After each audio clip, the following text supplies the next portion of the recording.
three, four. Woo-hoo.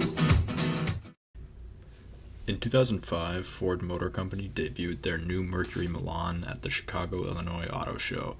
The Milan would be riding on the Ford CD3 platform, a slight variation of the Mazda GG platform. Ford had been working very closely with Mazda in the early 2000s. This can be seen in Mazda's version of the Ford Ranger from the era. This platform saw three different variants: the Ford Fusion, the Mercury Milan, the Lincoln MKZ, and the Mazda 6 on its sister chassis.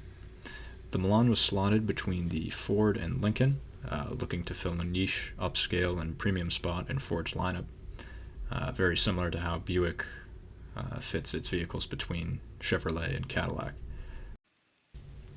The Mercury Milan came with four different engine options: a 2.3-liter four-cylinder, a 2.5-liter four-cylinder, a 2.5-liter four-cylinder hybrid, and a 3-liter V6. A 5-speed manual was standard with the 2.3-liter, with an optional automatic standard on all other models. All-wheel drive was available with the V6 models. The Milan is 191.4 inches in length. This makes it quite average for the segment, being just 3.5 inches longer than the Toyota Camry of its time. These comparisons would prove to be quite pointless, as just in a few years, by 2008, Ford was completely bankrupt, taking a $6 billion loan from the US government and liquidating the last of the 2010 model year Milans and Monteros just to keep Ford Motor Company afloat during the recession. Ford was not alone during this time, as most vehicles built from 2008 to 2011 often have such a poor build quality that they are dubbed recession-era vehicles, pointing to the obvious decrease in material quality.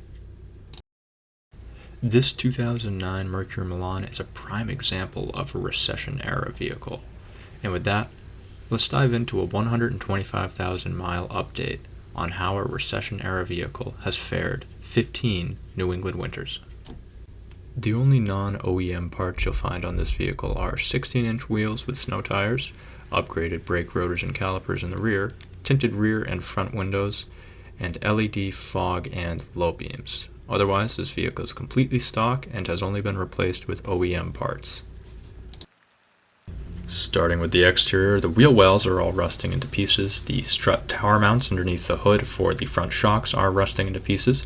The valve cover gaskets are leaking quite profusely. The timing chain is making a noise that I do not want to learn the cause of because it sounds very expensive.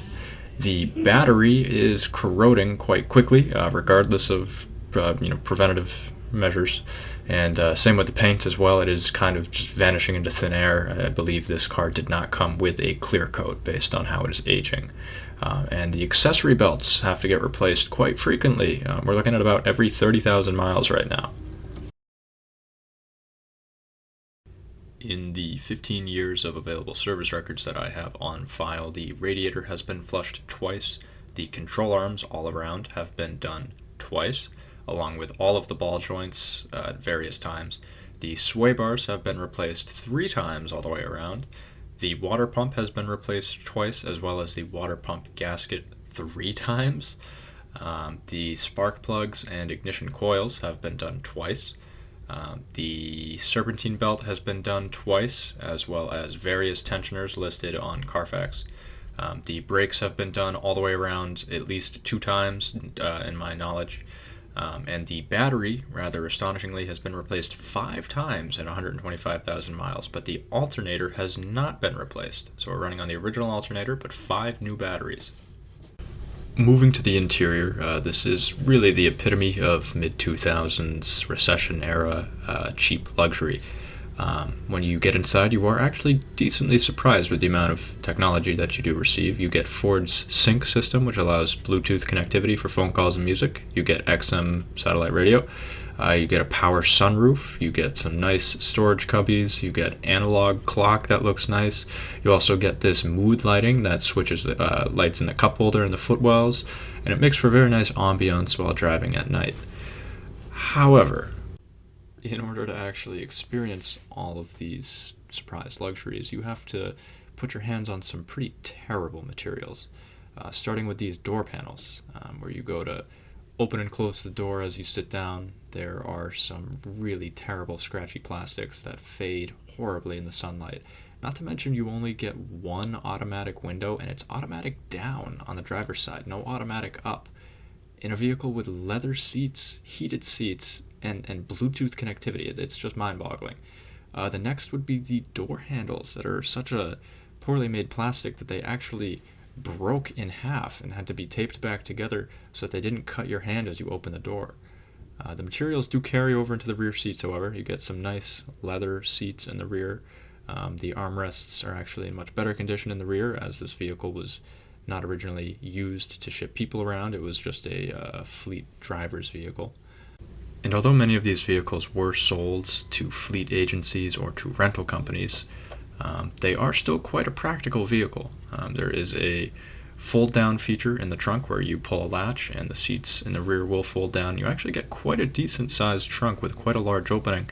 And as those seats fold down, you'll see you actually have quite a decent amount of space all the way through. Another neat practical feature that this vehicle has is Ford's keyless entry system. It's just a pin pad. You're given a code when you purchase the vehicle, and you punch that code in. It'll unlock the vehicle for you in case you lock your keys in the car.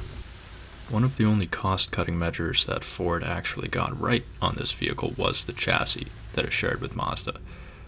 This chassis was fully developed by Mazda, and therefore it actually handles nothing like a Ford. It's quite peppy. It handles really well in the corners. It's quick to respond, but doesn't allow for too much understeer. It doesn't really plow all that much, even though it's quite a heavy vehicle, which is quite uncharacteristic for front-wheel drive Ford sedans.